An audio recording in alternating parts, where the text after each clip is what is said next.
Alright, now we're going to draft our back jacket sloper. Like on the front jacket sloper, it's based off our back torso. This one is a little less work because we're not pivoting in or creating more fullness in it. So you don't need to create a working draft for this. All you need is your back sloper, back torso sloper, and a piece of paper to draft your jacket onto. Okay, and this should be about the same size as the one that you drafted your torso onto. Okay, so we're going to start. We'll start by drawing a placement line on the side closest to you, about a ½ inch away from the edge of the paper, or sorry, about an inch to inch and a half away from the paper. Draw out the length of the paper. Take your back torso sloper, line center back of it on that placement line, and then get your waistline, mark the two edges of it like so, and then go ahead and mark.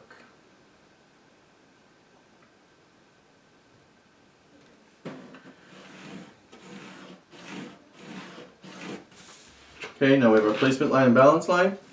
Go ahead and take your back torso sloper, lay it right on there, lining up center back with placement line and waistline with your balance line.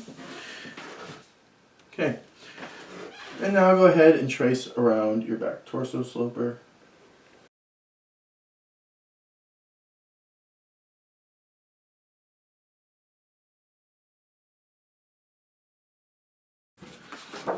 Alright,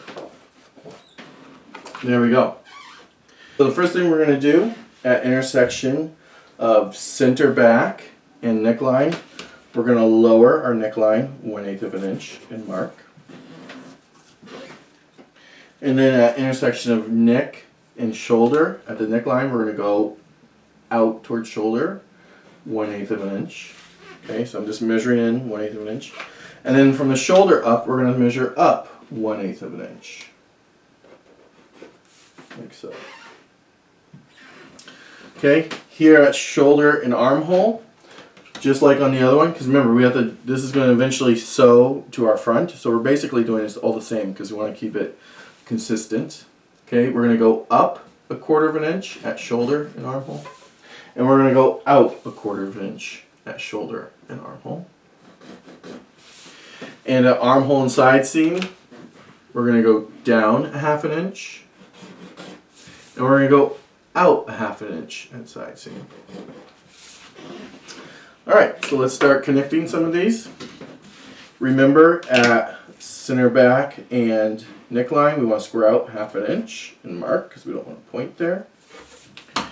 And now I'll use my curved ruler, and I'll connect this mark that's 1/2 inch out from center back to where we measured in 1/8 of an inch, and connect those two.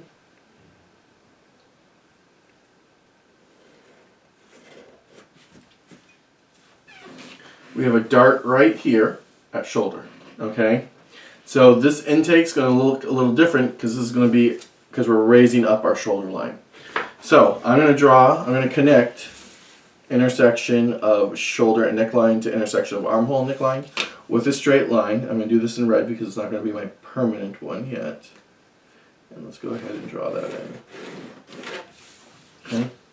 Now I'm going to draw in my dart, the fold line on my dart, so I'll connect two marks and draw that in. Tee off where my dart tip is, and connect the marks at shoulder to the dart tips, creating my dart legs.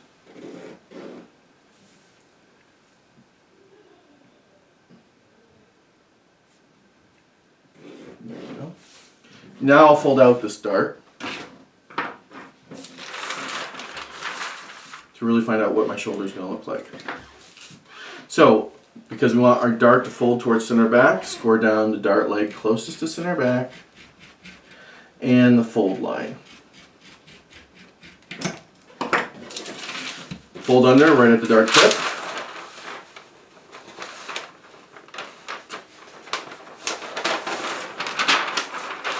And then on the dart leg closest to center back, crease that leg and fold it shut. There we go. Alright, now you can see nothing is matching up. I will now connect the intersection of neckline and shoulder to the intersection of armhole and shoulder. This will be permanent. And draw that black. Okay. While that's folded shut, let's go ahead and score over your dart seam allowance on that new shoulder line and open it up. And now I can see the shape of this new dart opening.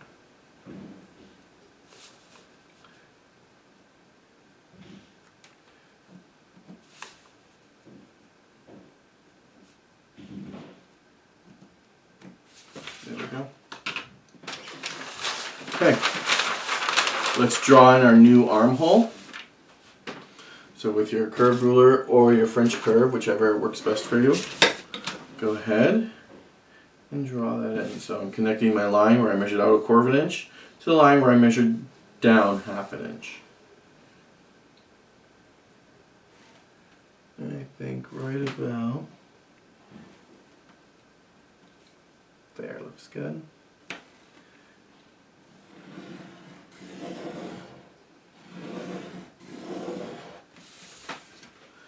Go. I'll put in my directional notches while I'm there. Okay. And now let's do our waistline. Remember, we're coming out 1/2 inch all the way down our side seam. Okay? So I'm going to measure out 1/2 inch here at waistline and side seam and mark right on my waistline. Let's true our hemline.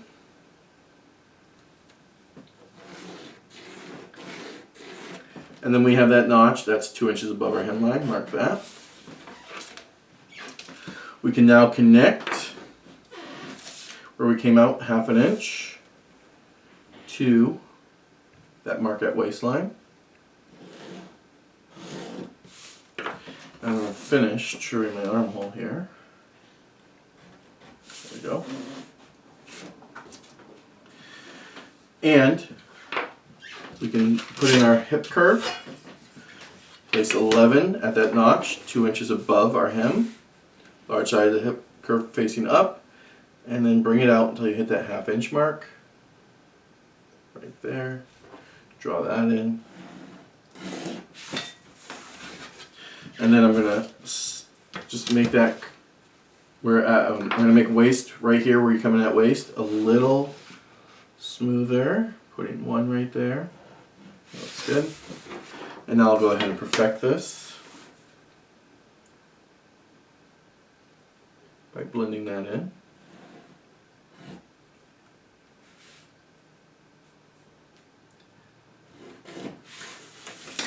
And a side seam.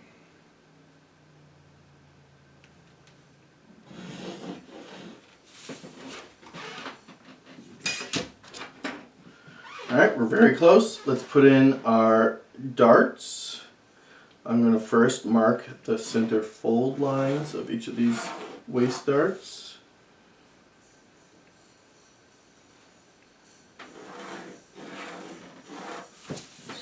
And the tip of each of the darts on the top and on the bottom. And then connect to your marks at the waistline, creating the dart legs.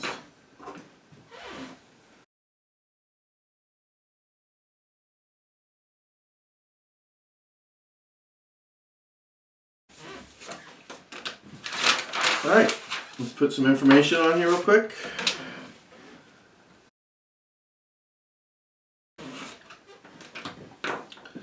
Alright, right here real quick, center back. And this is our back jacket,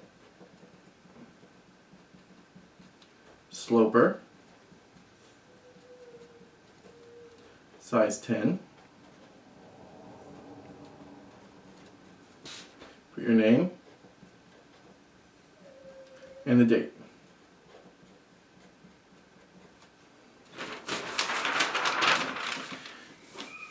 And there you go. You have now successfully drafted your back jacket sloper.